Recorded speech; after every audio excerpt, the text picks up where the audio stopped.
ya es una realidad. Se llevó a cabo la inauguración de la red de agua potable en la delegación Valle de las Palmas, en sección Panteón, beneficiando a 338 habitantes. Una vez más, pueblo y gobierno han demostrado que el estado ideal lo construimos juntos.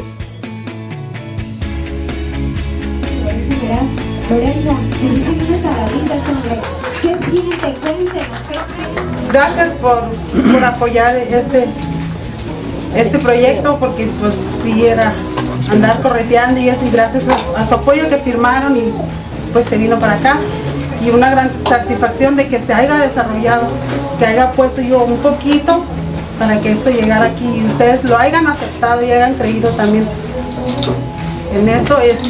También pues me da mucho gusto que otra gente, ¡ya tengo agua!, gritan, y yo también, porque sí, mucha gente sí está satisfecha cuando tienen agua. Fueron 2 semanas de obra. Para agilizar la construcción trajimos 2 máquinas.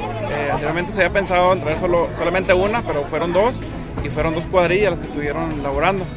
En algunas calles encontramos rocas, pero afortunadamente logramos esquivarlas o en algunos casos sacarlas y moverlas del lugar.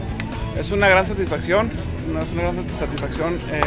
ver cómo las familias empiezan a recibir el servicio de agua, servicio que no tenían. Ellos tenían que acarrear el agua en alguna pipa, o en sus propios pick-ups con algún tambo.